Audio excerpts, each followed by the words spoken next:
This is RegCast, your edge on RegTech, risk, and regulatory transformation. Hosted by RegTech pioneer PJ Giammarino, RegCast delivers regulatory clarity, AI precision, and market trust with expert insights from the front lines. From MiFID 3 to AI, we connect regulation to execution, charting the path to credible compliance before gaps become capital or reputational risks. Subscribe on Apple, Spotify, YouTube, or at regrisklegalsolutions.com and stay ahead of the regulatory curve. PJ Giammarino is one of the original architects of RegTech. With a career spanning Barclays, McKinsey, and his pioneering work at JWG Group, PJ has spent the last 20 years helping regulators and financial institutions decode complexity and transform compliance into competitive advantage. Now, as CEO of RegRisk Legal Solutions, he's at the forefront of AI-enabled regulatory intelligence. Hi, I'm PJ Giammarino, founder and CEO of RegRisk Legal Solutions and one of the early pioneers of RegTech. Today, we continue Season 6 with our look at MiFID 3 and the reset that we covered in the last episode. I've been following MiFID for more than its teenage years. It's been over 2 decades, and I'm really glad to be back again with Dawd and Grant. For those that weren't here last time, Grant, why don't you just quickly introduce yourself? Yep. Hi. Thanks for having me on the show, PJ. Grant Haley. So I'm the co-practice lead for our transaction reporting at First Derivative. So in essence, we help firms meet their trade transaction reporting obligations from everything from implementation to remediation. Fantastic. Thank you. And Dawd, just a quick version. Thank you for having me on again, PJ. For those who want the long version and go back to the last episode, I work for Deutsche Bank in a market initiatives role, supporting the businesses globally. Externally, I'm chair of the Bank of England's Data Standards Committee on their advisory board and co-chair of the DSB Product Committee, as well as on multiple ISO committees, both for the UK and globally. Fantastic. And thank you guys both for helping to continue this dialogue, because I think it's critical that we continue to bring up the levels of education. So what I want to do is a bit of an explainer, just to walk through what exactly are we talking about, because I think MiFID 3 as a concept is even difficult for folks to think about, even though they've been at it for so long. It's really the start of this full-scale rebuild. And really, the story for me starts with EMIR refit and the CFTC rewrite and all the other trade reporting. We've done all that, and the consultations that we responded to and tried to get more machine-readable, executable reporting into the rules didn't necessarily work, but we did it anyway, right? So we came up with this digital regulatory reporting program that was really hosted by the trade associations, plural. So we had ISDA for ICMA and ISLA, obviously ISDA being the key player within the OTC derivative space. And we put together a formal program to help then use the common domain model, which is the life cycle of a trade and the ability to model that centrally, that lives in an open source community called FINOS, the Financial Open Source Community. And actually the community has come together and written the code, the digital regulatory reporting code that it says, if you're doing this kind of a transaction between these counterparties and you're asked for that date, here's how you reference it and format it and send it out. Oh, and here's the validation rule for it, right? So we've really gone a long way from just policy on PDFs, spreadsheets being dumped out, and people hoping that they're all interpreted the same way, to having those common artifacts. And I think we've seen this not just with Europe, which ran this program Dawd referenced in the prior episode on machine-readable and executable reporting, but we've also done that here in the UK. And ultimately, in parallel, the UK is going to help set the guidelines here, because they have the power to be able to create their own rulebook chapter and be able to use the RegTech program to help figure out, well, what is the best way to be able to move that forward. So behind the scenes, both regulators are really looking at their digital infrastructure. At the end of the day, what they want is end-to-end traceability between what's written in the rule and what came in on a report, and the semantic accuracy of the way things were interpreted. Because if we're going to move to a world where we define once and report once, then we better make sure that those definitions are right. and those rules and how we write them and how we govern them really matter.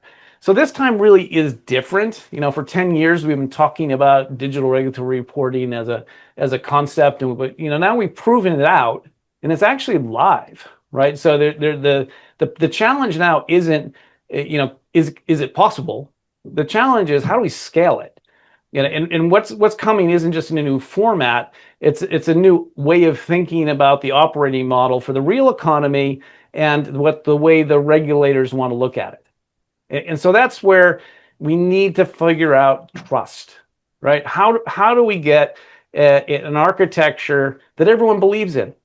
I mean, the regulators, as well as the market, as well as all the suppliers and consultants and vendors in the space. The key question is what is machine readable compliance look like? And how do we shift this dial so that we're actually doing this in a much safer way? So in this episode, we really wanted to unpack, that call to action around that architecture. How does it becoming executable, data driven, and machine readable?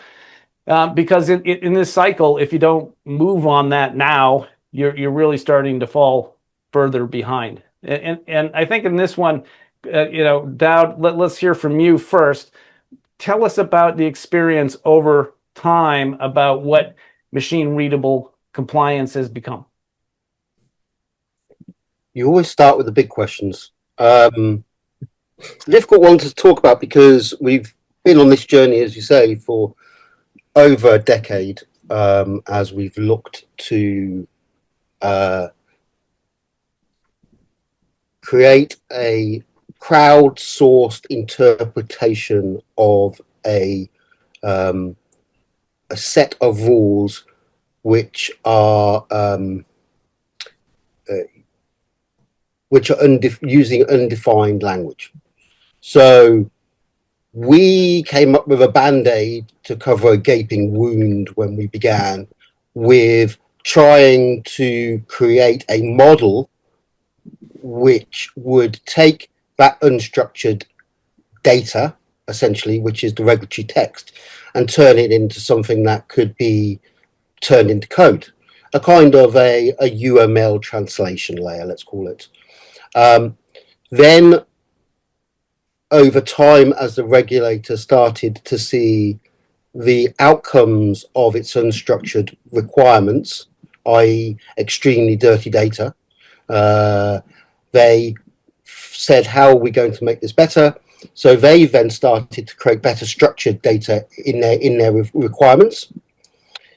In parallel, the industry, which had been using FPML, which is a version of XML to represent instrument data and trade life cycles, and decided that they were going to create a new model for the expression of a trade and also its life cycle events, which was the DRR, which is built on the common domain model. That is a crowdsourced solution from some of the largest banks in the world, with the help of SMEs across multiple disciplines. And then it's a question, as you say quite rightly, it's a question of adoption. And we've already had some very large firms who have adopted it in certain asset classes and in certain regulations. We need a couple of very large infrastructure providers to come on board and start using the DRR. And then we'll start to see the business case advance and the value of adoption being better than the cost of implementation. Before we move on to like who's adopting, let's roll back to what this has meant in practice, Grant. I think when I hear Dawd say there's FPML across the industry, great, there's one common language. What's the reality on the ground of having FPML within firm A, B, and C? I mean, firms inherently have complex architectures, right? You see across firms, they have multiple trade capture systems, right? That's then exacerbated by the fact that they've got different reporting engines that they're using for each of these regimes, that they are probably trading across multiple mandates and needing to report into different locations, right? And I think what all that adds up to is, it makes for a very complex architecture in terms of how firms, start to move towards this, right? This is, a massive change for firms, and they would need to consider it very carefully. And so just so for our listeners, if firm A has FPML and firm B has FPML, are they the same?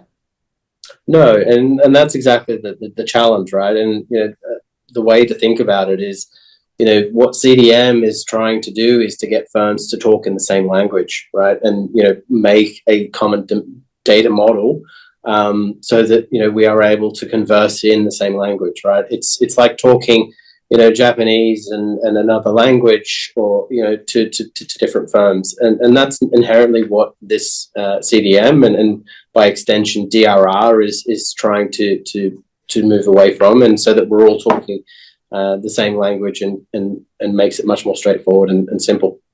Some have used. I would like to take that. May I take that a bit further? So I love that analogy with languages, because that's absolutely right. Every firm has its own flavor of ML, which they're using. And some even don't use an ML at all. They use something completely different, right? But most of us do, across certainly the sophisticated sell side, let's just say, which is the vast majority of the volume that goes into trading transactional reporting. What I would say is, though, so say, for example, I speak German and my counterparty speaks American, right? American English. We don't both want to then translate that into Esperanto so that we can talk to each other, okay? Because we lose the nuance in that new language. So where the DRR comes into its own is when we both implement that language internally and use that to express externally that same language. So we have to take it native. Now, on that journey to learn that new language and implement that new language internally and then use it externally, there are going to be steps on that road. So you could start as a translation layer, or you could even start, let's go back even to the beginning, right? You'll start with using it as a benchmark for your UAT against your own implementation, which is hugely beneficial, because what does good look like? I can't tell you, but what I can tell you is all the firms that are on DRR will be implementing that, and that's how their report will look. So let's just benchmark ourselves against what this large number of firms who are implementing DRR will report out into the market. Now, we may not always agree with everything they've got in that UAT, and that's fine, but at least we will be conscious of where we diverge, because today we're not. So let's be frank. So that's the UAT. Then later, when you're happy with UAT, you may want to create a translation layer. So you keep native in-house, and then you translate into DRR to publish out the door. Again, it's a very positive move, right? Because then at least you are going into the language of where they're at. And again, you consciously know where the gaps are or where the divergence is, okay? The longer journey is integrating that DRR language and how to express a trade internally, using it in your risk, using it in settlements, using it in your P&L. That's when you start to incur the real cost of implementation. But it's also, I would argue, where the benefit comes as well, right? Because really what the DRR gives us is a reduced cost in translation, reduced risk in regulatory, getting the incorrect regulatory translation. Okay, so there's less fines, there's less inquiries from regulators, there's a lot of pairing and matching against our counterparties in a dual-sided reporting regime. Okay, there's reduced cost in implementation, new versions of the code. Okay, because once you're on the code, then as a regulation changes, you get the value of that of a crowdsourced solution for the next version of the regulation. EMIR has changed 7 or 8 times since 2014. So imagine how many, and you're basically remaking the wheel 8 times. That goes, 3/4 of that cost goes away, because suddenly all you've got to do is implement the new code. Okay, and then change your internal control framework around that. So there are a great many benefits from this. And then also, as we look to widen the conversation out a bit further, as we look to move to T+1 in settlements, if we can start using that common code for how to represent a trade through its life cycle events, including, may I say, something like corporate actions, okay, then we suddenly will reduce a lot of the risk across the whole post-trade space. And that is the vision. That's where we'd like to get to eventually. And then ideally, at the end of that, the regulators publishing DRR code, we consume DRR code, and then we implement that. And then it's just a question of what does your internal architecture look like that supports that? How native have you made DRR internally, which is where the cost of implementation will live. So Grant, how aggressive do you see firms in the markets thinking right now? You know, are they really looking at that just the first stage as the guardrail is as I pick it up and Dawd speaks about validation or the reporting out or actually the retooling inside? How are you picking this up from your clients? So I think, everyone's, as I said before, have got good intentions, right? Everyone wants to start to look at DRR and the benefits of it and start to build a business case around it, right? And as I mentioned, and as Dawd has alluded to as well, we're hearing from firms that it is a massive heavy lift, right? That integration is heavy.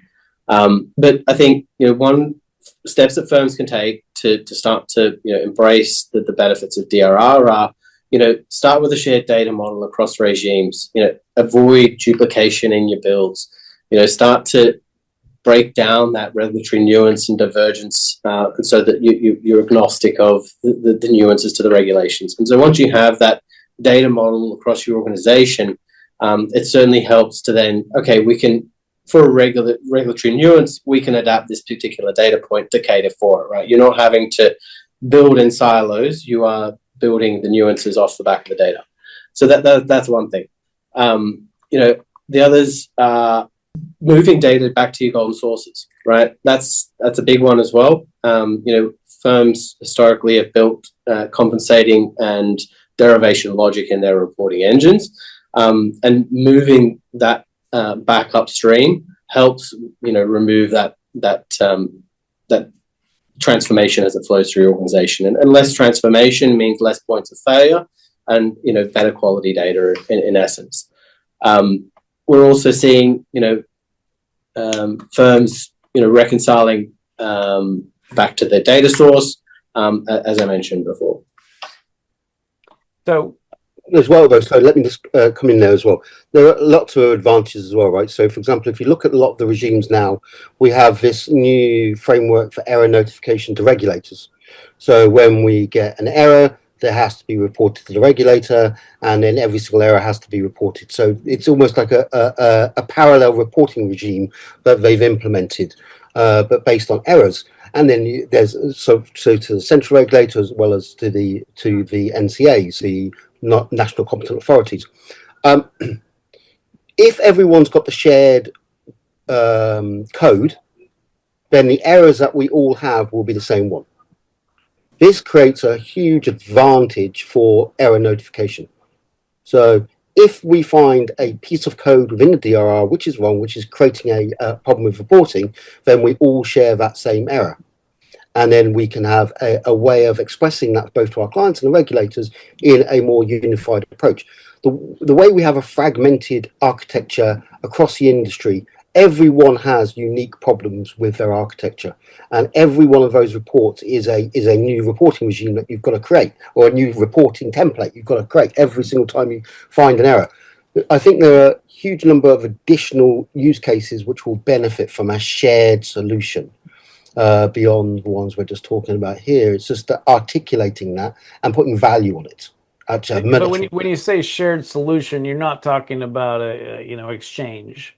You're not talking about a shared utility. You're talking about a shared set of code. It is a shared utility. Utility is the group of firms that are keeping code maintained, right?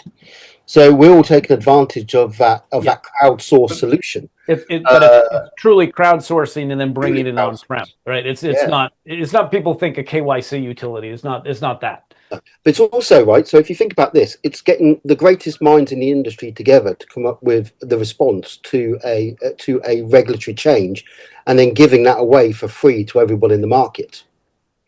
Yep. I mean, that if that doesn't sell itself, I don't know what you need to do. But the price is right, Dawd. I think a lot. 3 is always the best price. We'll hit the bid. So I guess just moving on to what we saw in our survey data. There are a lot of firms starting with MiFID 3 from scratch, right? So if they have these models and they're extending them and trying to understand what's happening, I can understand that. But what's the challenge with the business requirements definitions from 2017 going into the 1st of January 2018? Why can't you just pick those up and use them again? What tell us about the, within the businesses, Dawd, what does it feel like to get that documentation and governance right for this one?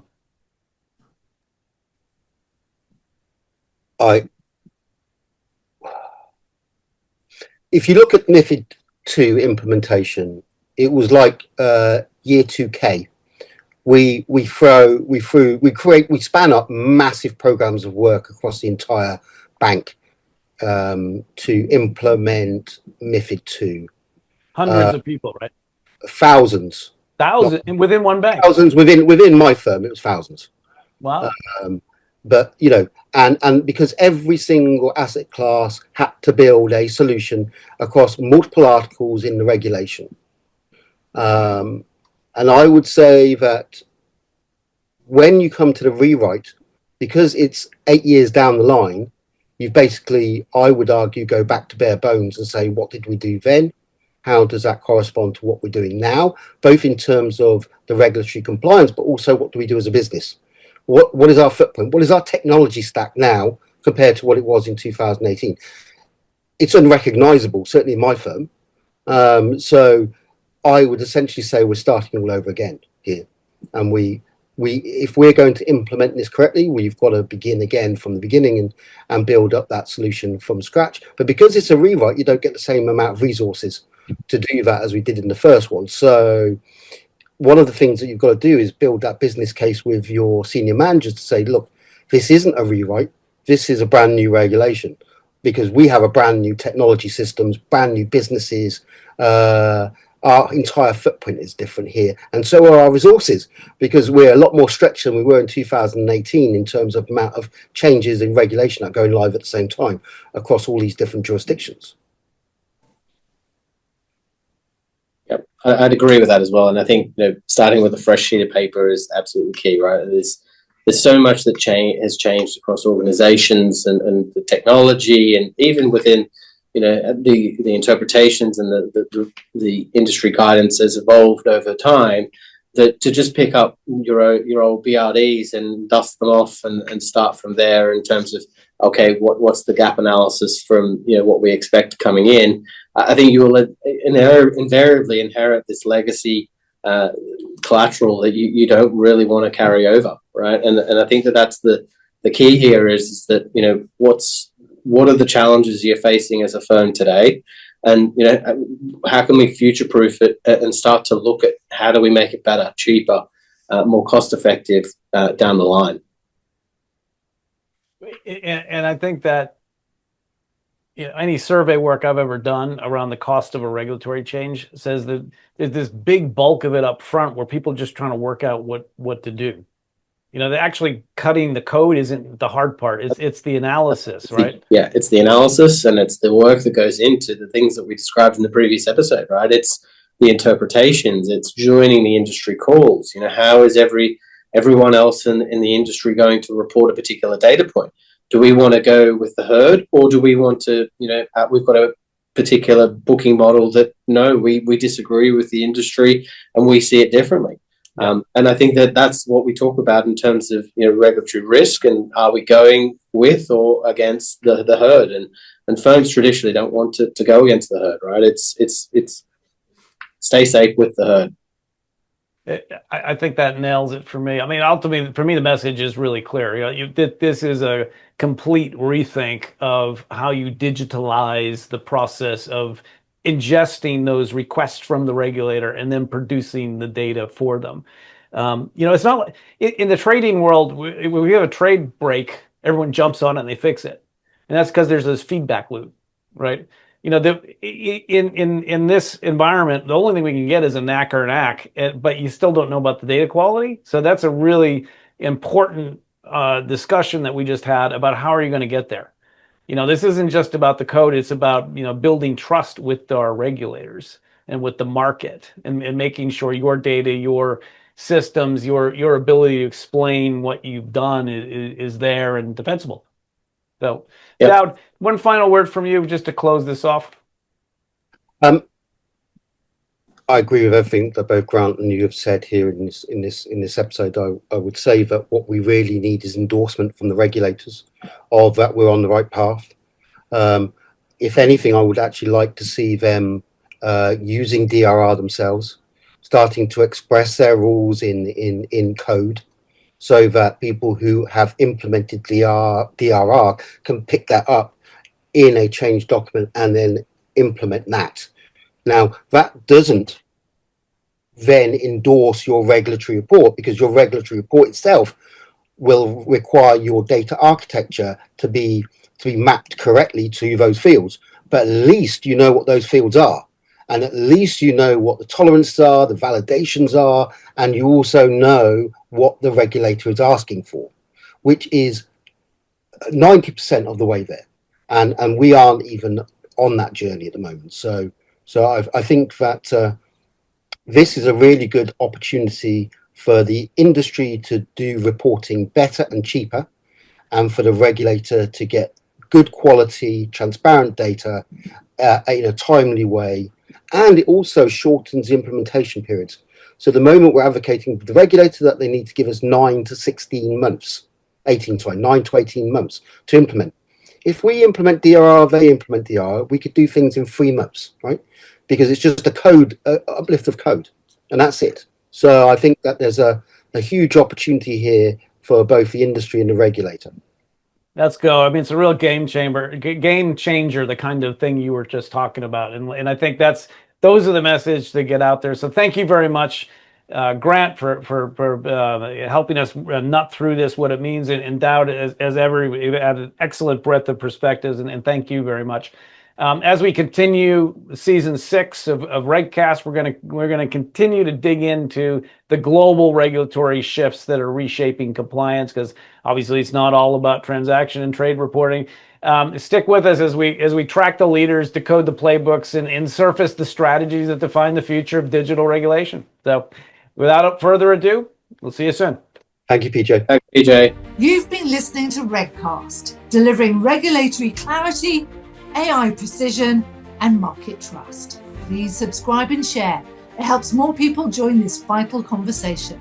Find all episodes on Apple, Spotify, or at regrissolutions.com.